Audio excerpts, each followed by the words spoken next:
Assalamualaikum warahmatullahi wabarakatuh.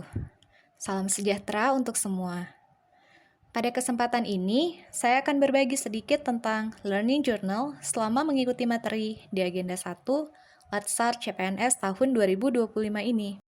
Sebelumnya, perkenalkan nama saya Wija Ahyana, berasal dari instansi Pemerintah Kota Banda Aceh, penempatan di unit kerja Badan Kepegawaian dan Sumber Daya Manusia, Angkatan 11, Kelompok 1, nomor daftar hadir 43. Selama mengikuti Latsar CPNS tahun 2025 ini, kami menggunakan metode belajar blended learning, di mana terdapat dua cara belajar, yaitu sinkronus dan asinkronus. Metode belajar sinkronus menekankan pada belajar tatap muka melalui aplikasi Zoom. Pembelajaran ini dipandu oleh Bapak Dr. Ade Suhender, STMAP, selaku Widya Suara Kelompok 1, yang berjalan dengan interaktif dan dapat dipahami dengan baik.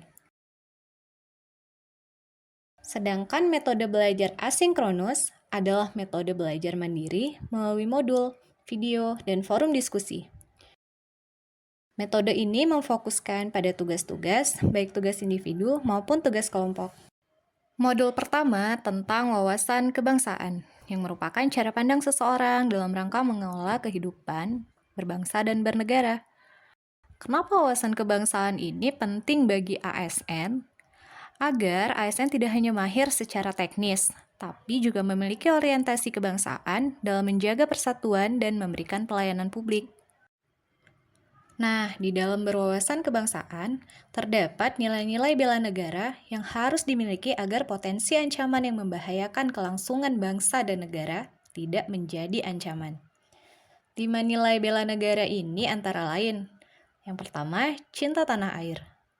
Lalu, kesadaran berbangsa dan bernegara, setia pada Pancasila, rela berkorban, dan yang kelima, kemampuan awal bela negara.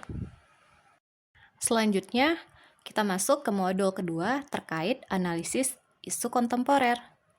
Tujuannya adalah untuk mengidentifikasi faktor-faktor yang mempengaruhi perubahan lingkungan strategis dan analisis isu kontemporer yang perlu didasari dengan wawasan kebangsaan dan nilai-nilai bela negara.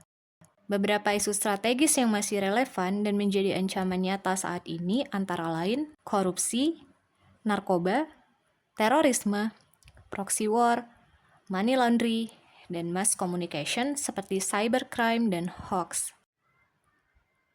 Memasuki modul ketiga, kita akan mengenal isu kesiapan bela negara, yang merupakan kesiapan lahir dan batin, baik secara fisik, mental, maupun sosial, untuk menghadapi berbagai tantangan sesuai peran dan profesi demi menjaga keutuhan NKRI. Hal ini dilandasi oleh kecintaan terhadap tanah air serta kesetiaan pada Pancasila dan UUD 1945. Nah, kalau zaman dulu, para pahlawan membela negara dengan angkat senjata, tidak lagi dengan saat ini, di mana tantangan yang kita hadapi bisa saja dari sisi ekonomi, sosial, budaya, baik nasional maupun global. Apa hubungan antar modul yang telah kita pelajari? Modul yang pertama, wawasan kebangsaan, itu membuka cara pandang bela negara dan persatuan bangsa. Dengan memahami wawasan kebangsaan, seseorang diharapkan dapat beradaptasi dengan perubahan dan lebih bijak dalam memilih serta memilah isu-isu kontemporer yang ada di modul kedua.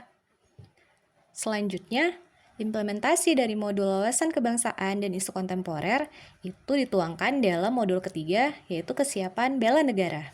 Nah, dengan sikap dan perilaku yang didasarkan pada kesadaran bela negara dan diaktualisasikan oleh seorang ASN, diharapkan cita-cita atau tujuan nasional Indonesia, yaitu negara Indonesia yang merdeka, bersatu, berdaulat, adil, dan makmur, dapat tercapai. Implementasinya dapat dilakukan dengan pengabdian sesuai profesi, yaitu sebagai ASN yang profesional, bertanggung jawab, positif, berkompetensi, serta memegang teguh kode etik ASN. Sekian yang dapat saya bagikan. Semoga video ini bermanfaat dan dapat menjadi pengingat kita untuk terus mencintai tanah air kita, Indonesia. Terima kasih. Assalamualaikum warahmatullahi wabarakatuh.